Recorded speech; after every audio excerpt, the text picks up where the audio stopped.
ಕೈ ಬಿಡೇನು, ಕೈ ಬಿಡೇನು, ಆ ಮಾತು ಹೇಳಿದ ತಾ ಹೇಳಿದ ನಲ್ಲವೇ. ನಾ ಕೈ ಬಿಡೇನು, ನಾ ಕೈ ಬಿಡೇನು, ಆ ಮಾತು ಹೇಳಿದ ತಾ ಹೇಳಿದ ನಲ್ಲವೇ. ಯೇಸು ಕೈ ಬಿಡನು ದೈನಂದಿನ ಸತ್ಯವೇದ ಅಧ್ಯಯನಕ್ಕೆ ನಿಮ್ಮೆಲ್ಲರನ್ನು ಆಹ್ವಾನಿಸುತ್ತೇನೆ. ಇಂದು ನಾವು ಆದಿಕಾಂಡ 31, 22ರಿಂದ 28ನೇ ವಚನವನ್ನ ಧ್ಯಾನ ಮಾಡಲಿದ್ದೇವೆ. ನೋಡಿಕೋ, ನೀನು ಯಾಕೋಬನಿಗೆ ಏನು ಅನ್ನಬೇಡ. ಇದು ದೇವರು ಹೇಳ್ತಾರೆ. ಓದ್ಕೊಳ್ಳೋಣ.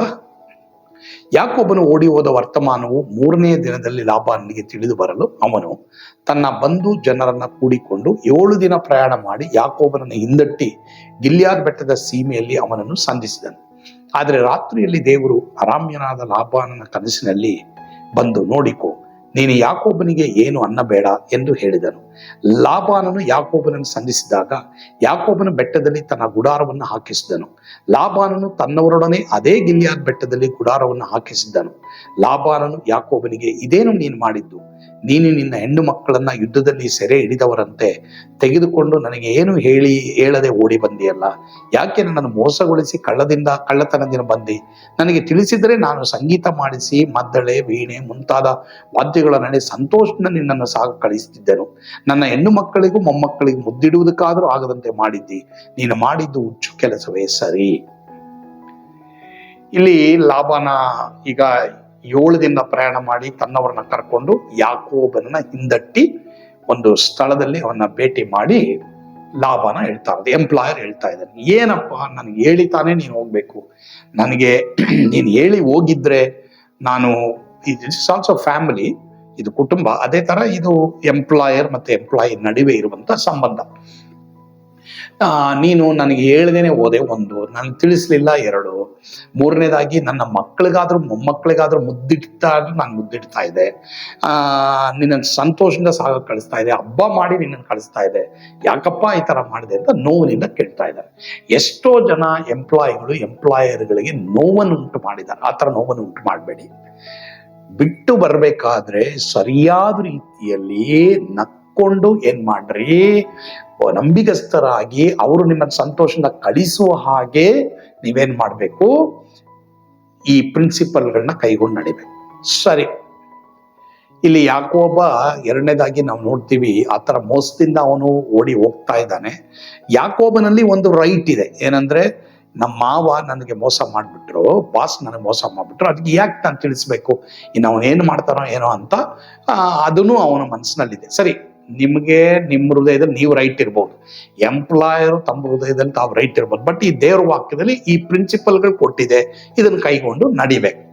ಆದ್ರೆ ದೇವ್ರೀಗ ಲಾಬಾನನೊಂದಿಗೆ ರಾತ್ರಿ ಕನ್ಸಲ್ಲಿ ಮಾತಾಡ್ತಾ ಇದ್ದಾರೆ. ಸರಿನಪ್ಪ, ನೀನೀಗ ಯಾಕೋಬನಿಗೆ ಏನು ಹೇಳ್ಬೇಡ, ಅವನ ಮೇಲೆ ಏನ್ ತಪ್ಪು ಹೊರಿಸ್ಬೇಡ, ಸರಿನಾ?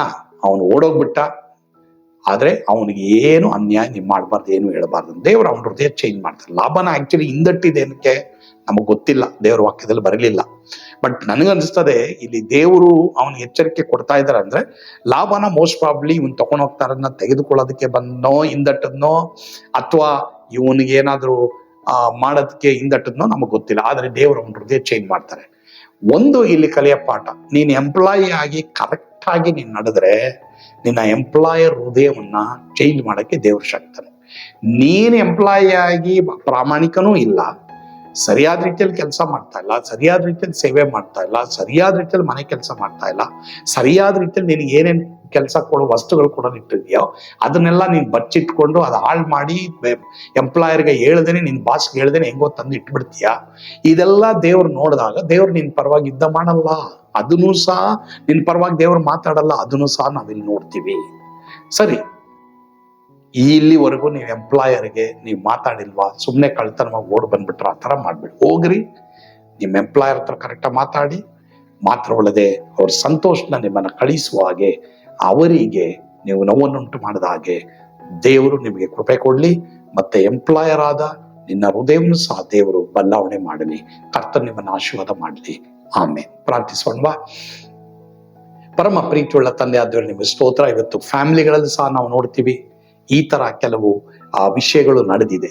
ದೇವರೇ, ಕುಟುಂಬಗಳಲ್ಲಿ ಒಬ್ರಿಗೊಬ್ರು ತಗ್ಗಿಸಿಕೊಳ್ಳದೆ, ದೊಡ್ಡವರಿಗೆ ಚಿಕ್ಕವರು, ಚಿಕ್ಕವರಿಗೆ ದೊಡ್ಡವರು ಅಧೀನರಾಗದೆ, ಇಂತಹ ಸಂಬಂಧಗಳಲ್ಲಿ ಚಿಕ್ಕ ಚಿಕ್ಕ ತತ್ವಗಳನ್ನು ನಾವು ಕೈಗೊಂಡು ನಡೀಲಿಲ್ಲಪ್ಪ.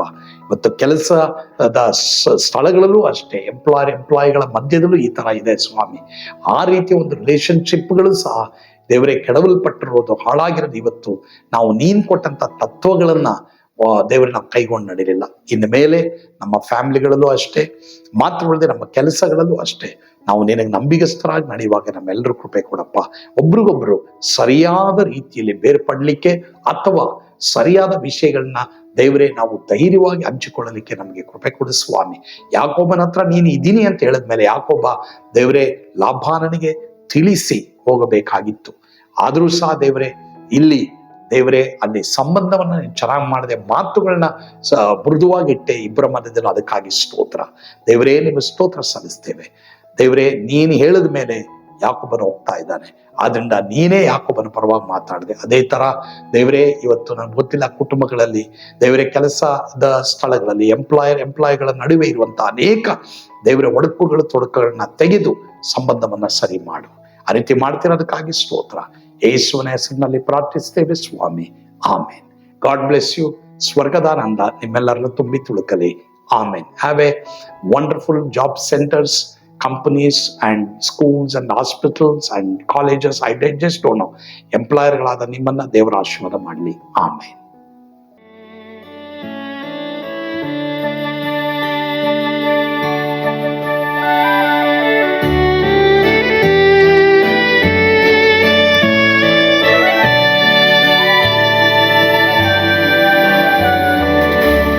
ಎಂಥ ಅದ್ಭುತವಾದ ದಿನ, ನಾನೆಂದಿಗೂ ಮರೆಯೇನು.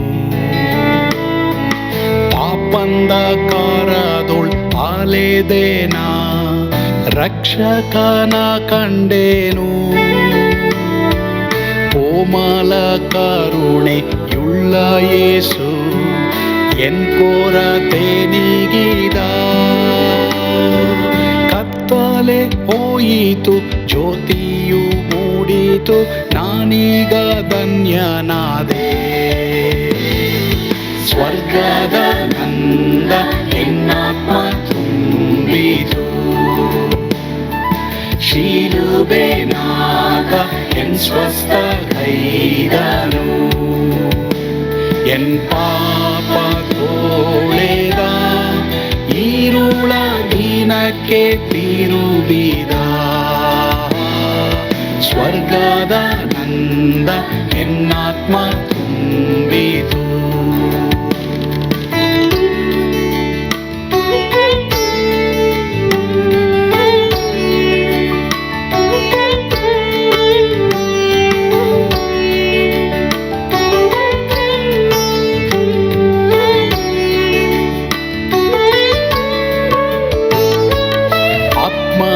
ನೂತನ ಜನ್ಮದಿಂದ ದೇವಪುತ್ರನಾದೇನು. ನೀತಿ ನಿರ್ಣಯವ ಹೊಂದಿದೇನು, ಭಾಗ್ಯವಂತನಾದೇನು. ಪಾಪಾತ್ಮನಾಗಿ ನಾ ಬಂದಾಗಲೇ ಆಶೀರ್ವಾದ ಸಿಕ್ಕಿತು. ಕೃಪೆಯ ಮೂಲವೇ ರಕ್ಷಣೆ ಹೊಂದಿದೆ, ಸುನಾಮ ಕೊಂಡಾಡುವೆ. ಸ್ವರ್ಗದ ನಂದ ಎನ್ನಾತ್ಮ ತುಂಬಿತು, ಶಿಲುಬೆನಾಗ ಎನ್ ಸ್ವಸ್ಥ ಕೈದನು. ಎನ್ ಪಾಪ ತೋಳೆದ, ಈರುಳ ದಿನಕ್ಕೆ ತಿರುಗಿದ. ಸ್ವರ್ಗದ ನಂದ ಎನ್ನಾತ್ಮ ತುಂಬಿತು.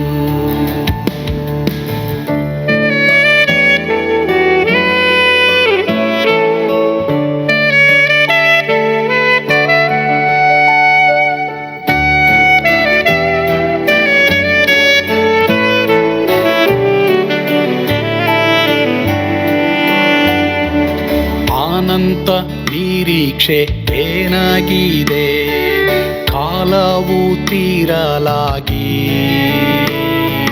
ಸ್ವರ್ಗದ ಭವ್ಯ ಬಿಡಾರದಲ್ಲಿ ನಿತ್ಯವಾಗಿ ಇರುವೆ. ಶಿಲುಬೆ ನನಗೆ ಆಶ್ರಯವೇ, ನಂಬಿಕೆಗಾಧಾರವೇ. ನಿತ್ಯ ಐಶ್ವರ್ಯವ ದಿವ್ಯಾಶೀರ್ವಾದವ ಕರ್ತ ಇವನೇ ನನಗೆ. ಸ್ವರ್ಗದ ನಂದ ಎನ್ನಾತ್ಮ ತುಂಬಿತು, ಶಿಲುಬೆ ನಾಗ ಎನ್ ಸ್ವಸ್ಥಗೈದನು. ಎನ್ ಪಾಪ ತೋಳೆದ ಈರುಳ ದಿನಕ್ಕೆ